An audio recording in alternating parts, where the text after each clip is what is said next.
So once upon a time, there was a young man by the name of Paddy Dwyer. He lived in a little town in in a little village in County Kildare. And he was the talk of the village. He was the only son of a widow. And he was the best son that anyone could have. Wherever he went, people would say, there's Paddy Dwyer. What a good boy Paddy Dwyer is. He really looks after his mother. He's never to be seen drinking. He's never to be seen out at a party. He's always working hard. He's always looking after his mother. What a good boy he is. Now, well,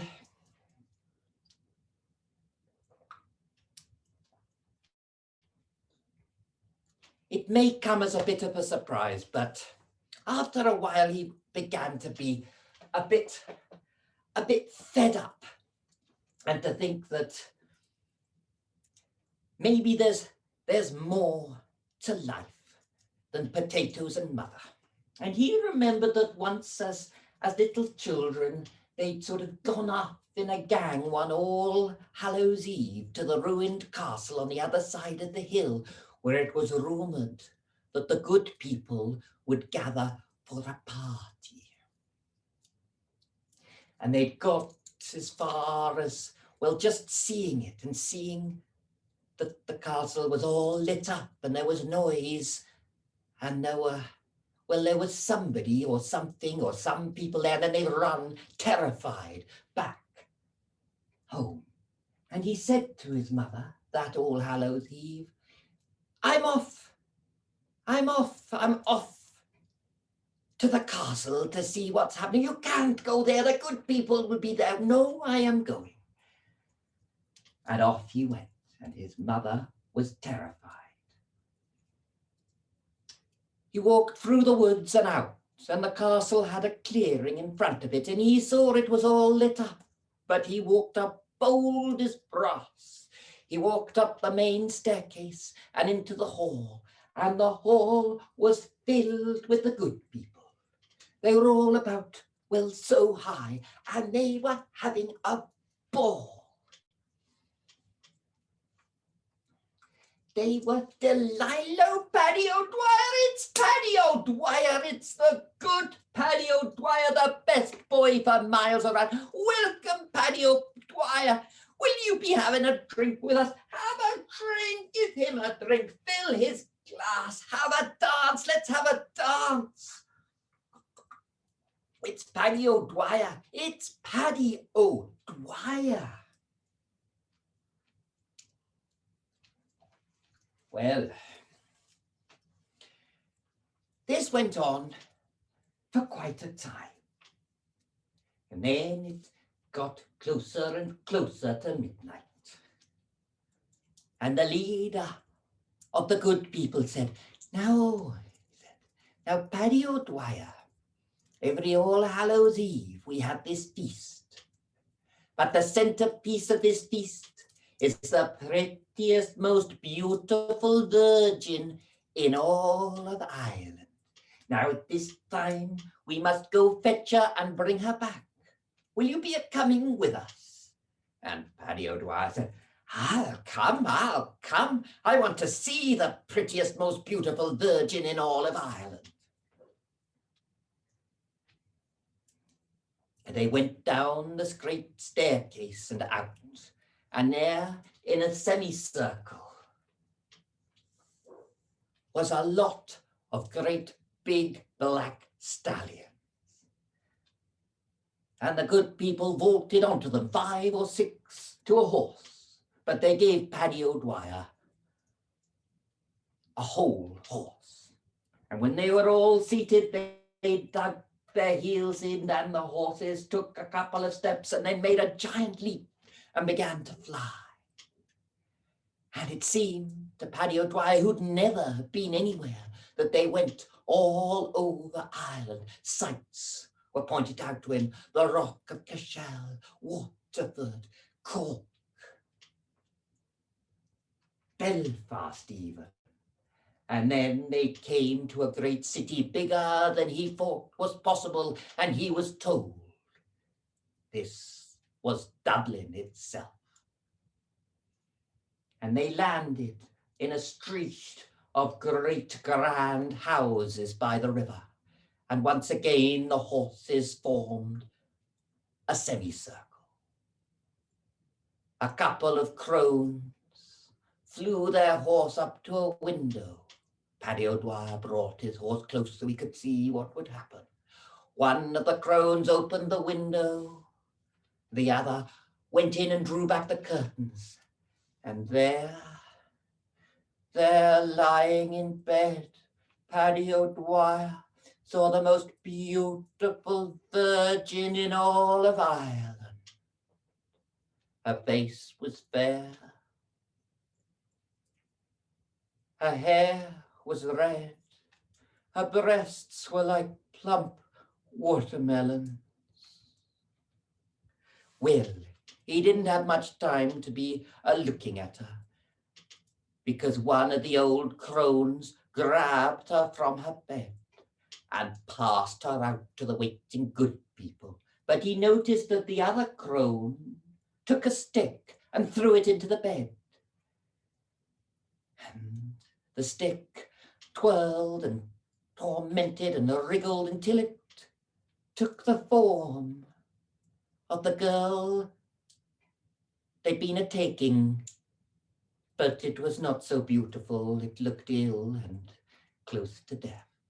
But then they were away, up and away with this girl between them. And as before, it seemed like they were not going by the direct route. They were making a tour of the whole country. And as they went, this beautiful virgin would be tossed from horse to horse. And there was much cackling and joyful sound.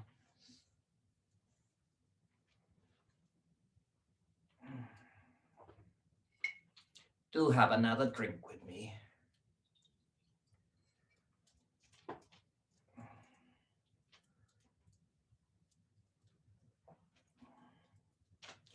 There was much cackling and joyful sounds from the good people as this girl was passed from horse to horse. Now, when Paddy Dwyer sensed they were close to home, he said to the leader, "Excuse me, could I be having a go with the virgin, please?" "Oh, Paddy Dwyer wants the virgin. Paddy Dwyer wants the virgin on his horse. He wants the virgin, our good man, Paddy. Well, of course you can be having of her on the horse. No naughty business. No, that has the centerpiece of our feast. You may feel it. Well, anyway." The girl was passed up onto Paddy Dwyer's horse. And then he, seeing his house, sort of inched away behind a cloud, and they thought, Paddy Dwyer, Paddy Dwyer wants to be a little bit naughty behind that cloud. That Paddy Dwyer. But no, as soon as he could see his house, his little cottage below, he dug his heels in, and it shot down towards the house. Now, as soon as the good people knew what was up, they were horrified and they pursued him. But he had a head start and he got there. And he leapt off the horse, holding the virgin, and rushed to his front door. By this time, the good people were upon him. And he stood there with his back. He stood there with his back to the door, and they surrounded. "Give us our virgin! Paddy, give us our virgin!" they cried, and he wouldn't. And then they turned her into a rabid, biting, roaring dog, but he wouldn't let go of her. They turned her into an enormous log but somehow he found superhuman strength and he wouldn't drop her. They turned her into a red hot bar of iron, but he kept her. Now at all this noise, Paddy O'Dwyer's mother, Mrs. O'Dwyer, well, she was terrified. But she came out holding a book, and then a murmur went around the good people. It's the Bibble, it's the Bibble, the Bibble, the Bibble, it's the Bibble. And they stood back, further and further back. And then the aged crone came forward and said, well, Paddy O'Dwyer, you might have our virgin, but you won't get to enjoy her. She won't be speaking anymore. And she threw some liquid into the virgin's face. Now up to this point, the virgin had been as if in a trance, but she came round and she saw the good people disappearing on their big horses. And she saw Paddy O'Dwyer holding her, and she saw Paddy O'Dwyer's old mother with the Bibble in her hand. And she understood what had happened. And they went in. And Paddy O'Dwyer said, Mother, this is the girl I want to marry. And she said, you can't marry her. She's a lady. We can't even feed her. We've got nothing for her to wear or anything. But, well, they talked, and then Mrs. O'Dwyer went, and the only spare item of clothing she had was her wedding dress that she'd been saving for a certain sad occasion that was to come. But of course, the poor virgin could not speak, couldn't say a word. Well, they lived there. He took the virgin to the priest and said, will you marry us? And the priest said, but she cannot say yes. And Paddy O'Dwyer said, but she can't say no. Well, said the priest, that's not quite how it works. Well, they got used to their life, and the virgin got good at scrubbing potatoes and doing a bit of cleaning, and she tried to look happy. But every now and again, when she thought no one was looking, out of the corner of their eye, they could see her crying. And it was a sad state of affairs. Paddy O'Dwyer went to the local wise woman, but the wise woman said, what the good people have taken away, only the good people can restore. Well, a whole year passed, and it came to All Hallows Eve again. And Paddy O'Dwyer said to his mother and to the Virgin, I'm off back to see the good people.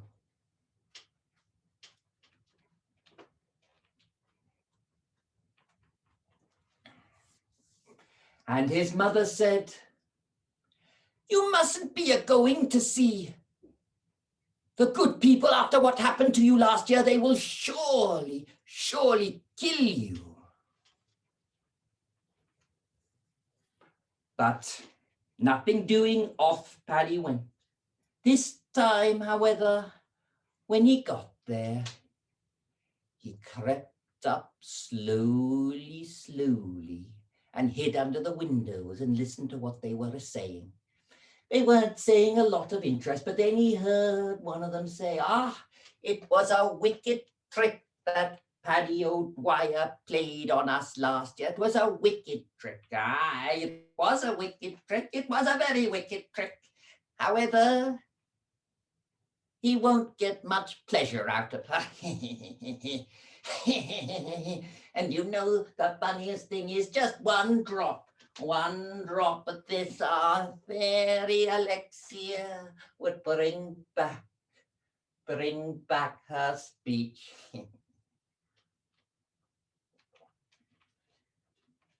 Then Paddy O'Dwyer crept off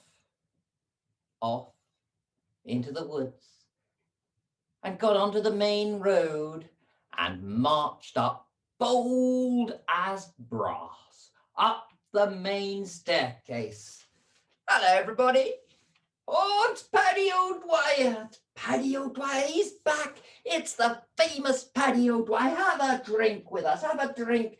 Have a drink and a dance. Why don't you? Have a drink and a dance. And they made merry for a bit. And then there was a bit of the pause. And the old crone said, "Young Paddy, why won't you have a jar with us? Have a glass." And she filled a great tankard and handed it to him. And he took the tankard to the windowsill and he sat back long, and he raised it to them and they raised their glasses and they laughed. He took one sip, then he vaulted off the windowsill, out and down and dropped. And as soon as he hit the ground, he ran.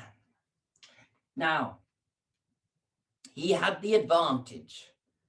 First, they weren't expecting it, so he had a head start. Second, he jumped out of the window, and again he'd had a head start. They couldn't jump down. They were only this high. They had to come down the stairs. And then, of course, he had long legs, and they had short legs. But, of course, they were more than a little bit magic, so it wasn't sure. But he ran, and they ran. But he got home afore them. And his mother was there standing at the door, holding out, well, this isn't the Bible, but she was holding out the Bible, the Bible. And he rushed in and he threw his glass over her face and she could speak.